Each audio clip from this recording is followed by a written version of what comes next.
This is a very interesting place. It's something that until I actually physically saw this place, I didn't really understand the scriptures that relate to it.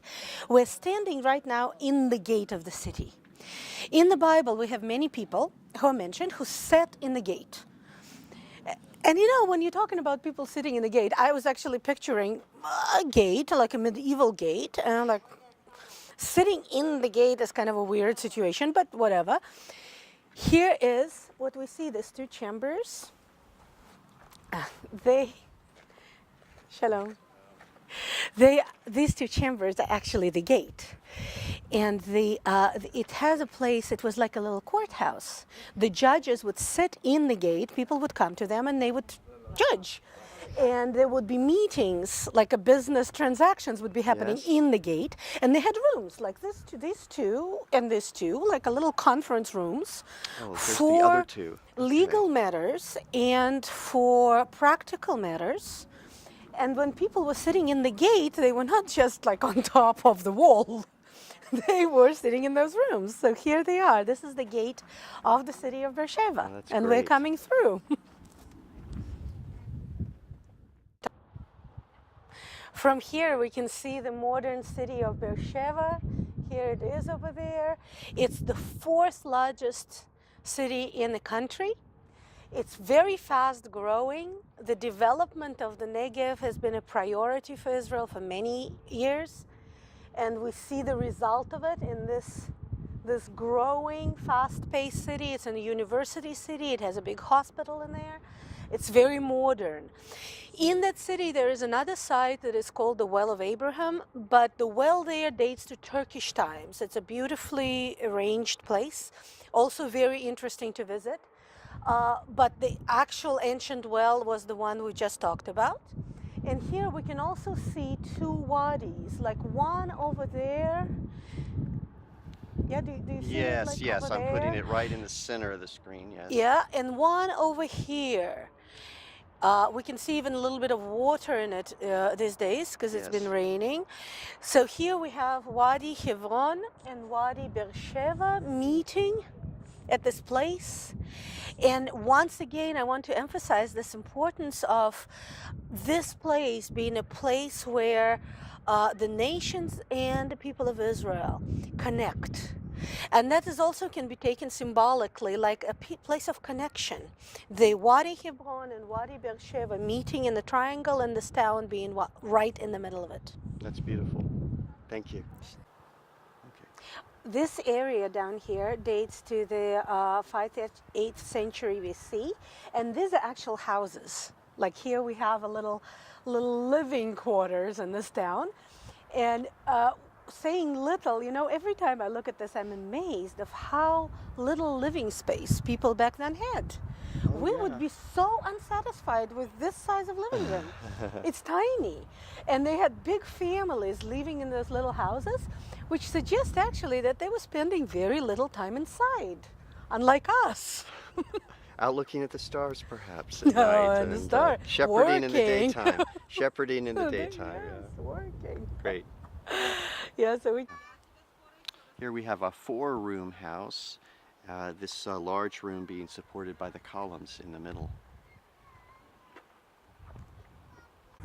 So in this amazing place, I also would like to mention this aspect of the not so ancient history of 1917, when the Australian and New Zealand light horsemen took back Beersheba, took back this area from the Turks and started the unfolding of this modern history of Israel plan and whatever is coming next to us. Here we have, this is the first piece of land that was purchased and given to the Jewish people, and it was also the first piece of land that was taken back. And it's just the wisdom in it and the beauty in it. It's something fascinating. Wow. To all of us. So here we have some of the things that tell us about that history and the ANZAC trail and some of the ANZAC sites here around Beersheba.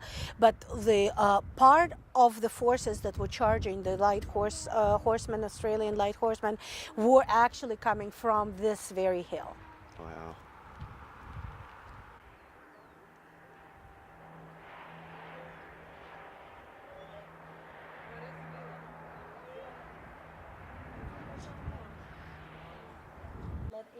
leak out, keep it, and then transport it to different places. Yes. So we're going to look over the edge of the cistern now and see how far this camera can take us.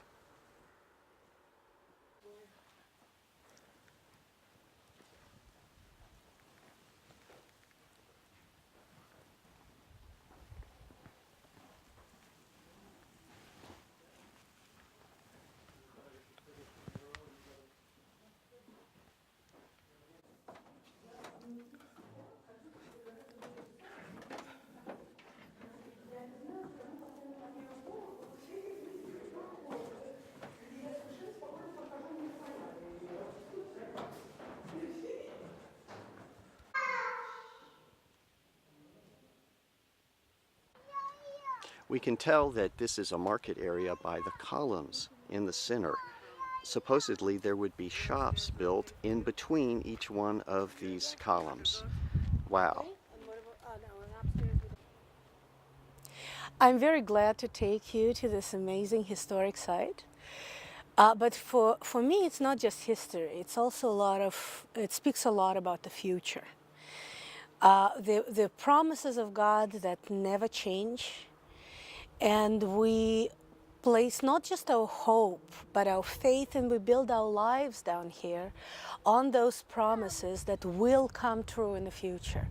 And we're eagerly waiting to see the unfolding of this whole plan. And we've already talked about the ancient history of Abraham.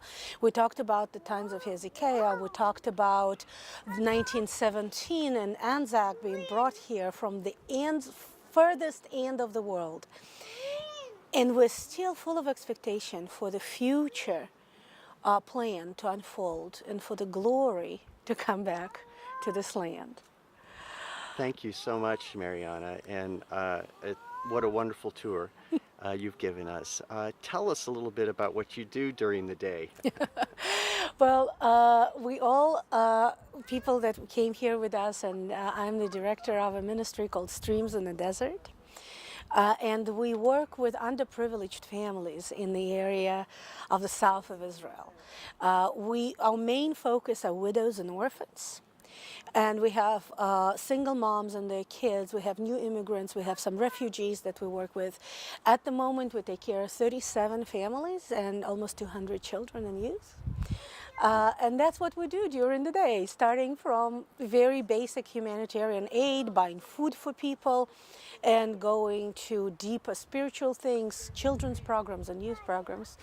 So that's what we are. We can put your address on the screen, but do people give to you in Israel, or can they give to you in America? They can give to me in America. I have friends in America that help us with our giving in the U.S. Oh, okay, so we can put that on the screen as well. Thank you so much. Well, thank you so much for giving us this tour, and may God bless you. And even as Beersheba is on the edge of the desert, but it's just comes out of the desert, the beginning of the hill country.